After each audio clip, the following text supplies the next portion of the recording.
Thank you very much. It's a delight to be here. This play on words, pessimism, optimism, invites always to start continuing this game. First of all, somebody said that a pessimist is an optimist with experience.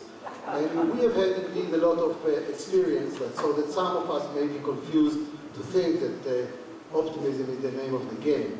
I still remember the day, 30 years ago, when the IMF met in Toronto, and there was the third world debt, and a lot of jokes were developed about this pessimism, where people said, we will need to borrow from pessimists only, because only they will not expect to be paid back.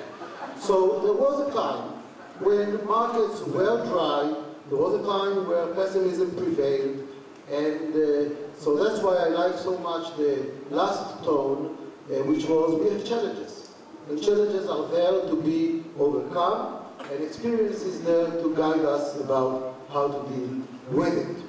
I like very much Eyal's expression of optimism, this combination of hope and pessimism, or maybe of realism, or whatever you call it.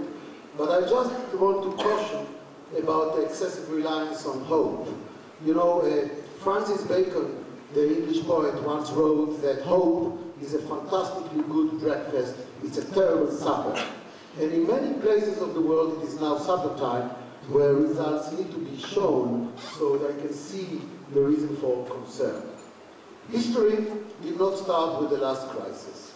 In fact, a small comment to Eyal, history did not even start 2 months before the declared date of the current crisis. In fact, the current crisis started years earlier, during the period during which we had extraordinary growth, extraordinary performance in the United States, which in retrospect turned out to be completely not sustainable, and building big houses on very soft ground. That's when the crisis started, and in a fundamental sense, what we call today the crisis is the corrections of the misdeed of the previous years, corrections that if one only knew about it, one would have hoped that they would have come earlier. So let's not, I think it is important to recognize that the argument is very rounded. Why am I an optimist? First of all, to diversify a little bit the panel.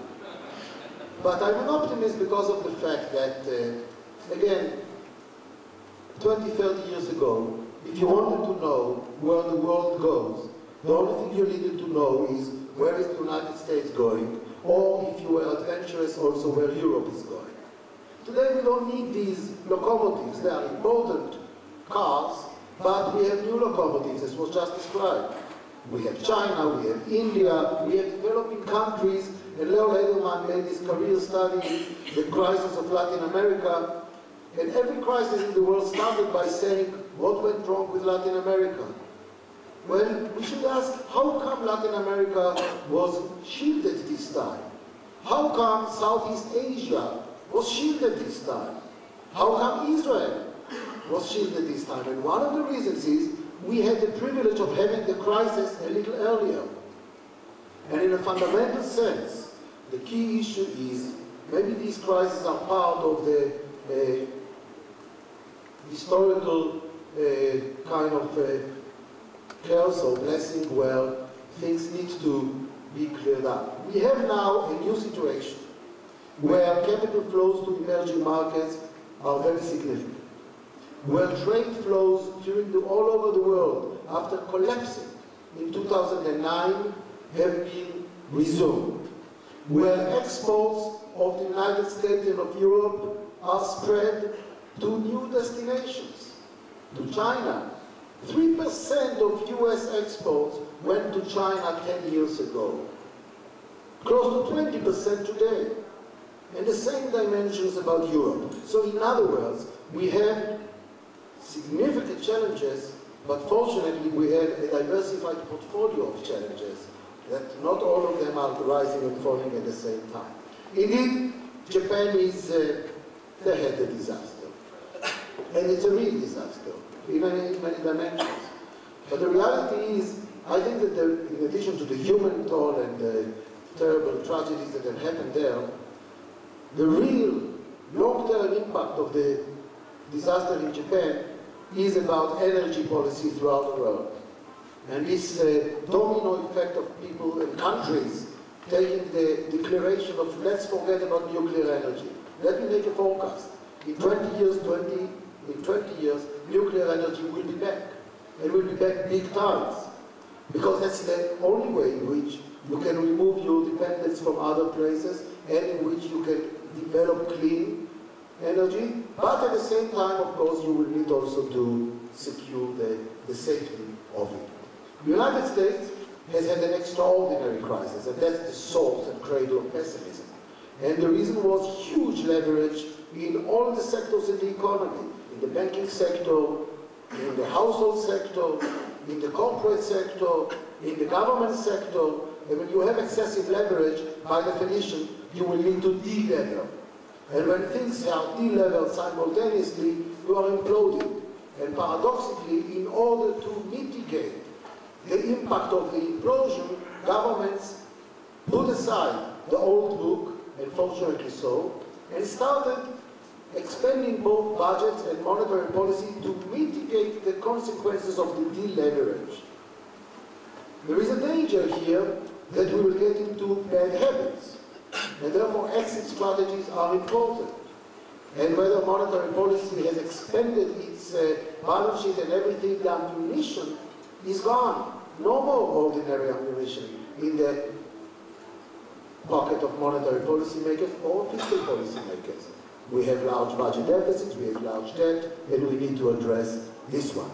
And as long as this is a cloud over the system, there is a big challenge, and it's no wonder that while 20, 30 years ago when we spoke about the debt crisis, it was Latin American debt. Today it is a bigger class, sovereign debt crisis, whether it is American securities, European securities, or whatever. In fact, we have a paradoxical new phenomenon that corporates are viewed as safer than the governments of the countries within which those corporates reside.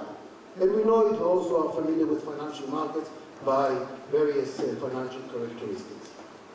The other element is China, and my time is up. I will just say there are a series of conferences all over the world. Is China a threat or an opportunity? And the biggest danger is that policies will be followed based on the premise that China is a threat. China is an opportunity. It's a huge market. There are huge challenges over there. The policy of urbanization and the dependence on foreign demand means that you have generated in China huge inequality of the distribution of income and wealth between the periphery and the center, between the urban and the rural areas, and no question in my mind that the bubble that may explode first is the political consensus before the so-called economic miracle. But still, China is there. We spoke about India, and I think that India is not just a fantastic example to look at, because it's on the top of it, it's also a democracy, but it also has a very healthy demography. Its demography looks at beautiful Gaussian distribution, and every continent in the world is suffering from aging population with huge implication on society, on budgets and the like. India has the privilege of having a very beautiful age distribution. So I think that at this stage I will sit down. I can only say that the chapter of Europe I put in a box, and I basically say amen on many of the things that Leo Lehman said. Thank you.